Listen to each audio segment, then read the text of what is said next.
Many people may not know that some cancers, including breast cancer, can affect your bone health. Joan Feinblum found out the hard way. Take a look. As a member of the U.S. Bowling League for more than 60 years, Joan Feinblum has made her bowling friends her true family. A family that especially supported her when she was diagnosed with breast cancer. I got through the hard part of the breast cancer because my team came and took care of me during the surgery and were there at every moment of the day. Like many women, Joan did not realize that breast cancer and bone health were interconnected, and that breast cancer could have a serious impact on her bones as well. There is a very direct link, and virtually every woman that has breast cancer has some issue with bones to be thought about and taken care of. Hormone therapy can weaken a breast cancer patient's bones, which can lead to fractures. And if cancer spreads to the bones, it can cause severe pain or even spinal cord injuries. Unfortunately, spread to bone is the most common site of breast cancer spread. As breast cancer becomes more advanced, about 75% of women will eventually have breast cancer spread into bone. Joan works with her doctor to manage her care while battling the disease. But she still lives a happy and healthy life doing what she loves most, bowling. The man who worked with Joan is leading oncologist Dr. Wayne Kaiser, and he's with me here today. So nice to meet you. Well, it's a pleasure to be here, Mary Lou. Oh, thank you. And you know, I always think that the first day that you find out is the worst day of your life, and then everything after that is trying to resolve that. So what would you say is, you know, something that other women can learn from Joan's experience? Well, I think the most amazing thing, as you could see, is that Joan has an amazing sense of positivity. Yes. And that is just exciting to be with someone like that.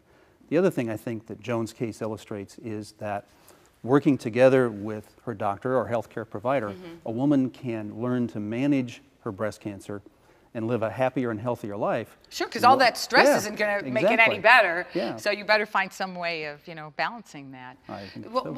why is it that bone, you know, health and bone loss, why does it seem to follow breast cancer so Well, much? those two connect together. And the reason that they connect together is because the disease itself and the treatment that we use often create some bone loss.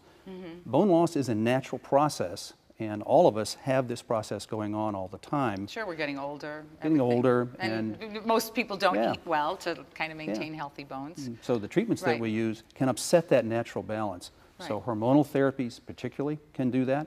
And then sadly, when we have to use chemotherapy, some of the cortisone-like material also causes some bone loss.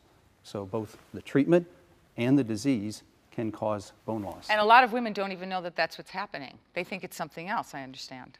Well, unfortunately, that's true. A recent survey showed that about 2/3 of women are unaware of this connection. And when this happens, when a woman has breast cancer to bone or hormonal therapies are used, this treatment and the disease both can predispose to fractures, which can lead also to trouble and need for surgery, radiation, or in some cases, even spinal cord injury can happen. Oh my gosh. So where can women learn more about this information? What can they do to find out? Well, during Breast Cancer Awareness Month, I think this is a good time for women to discuss this with their doctor or their healthcare provider. With that in mind, the Why Me National Breast Cancer Organization and the biotech company Amgen have teamed up on a campaign called Bone Health in Focus.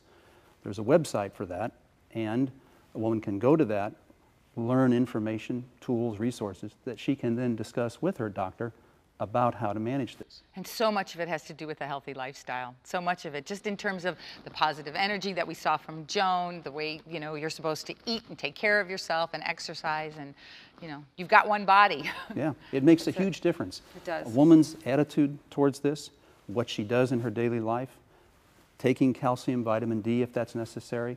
Well, it's pretty much necessary for everyone. I agree with that totally. I take it myself. I know. And so I think that all of that process, it's not a one-sided process. No, and it's all inclusive. I mean, my husband Michael had 2 cancers, and you know, he took He's been in remission, knock wood, over 8 years. All so right, that it's sounds good. great. And Yeah. it really is a team situation. It is. The doctor can't do it by him or herself. No. The patient can't do it, but together you can make a huge change for a better life. Yes. Well, thank you so much for joining us Oh, today. well, thank you so much. I really enjoyed being here. Thanks.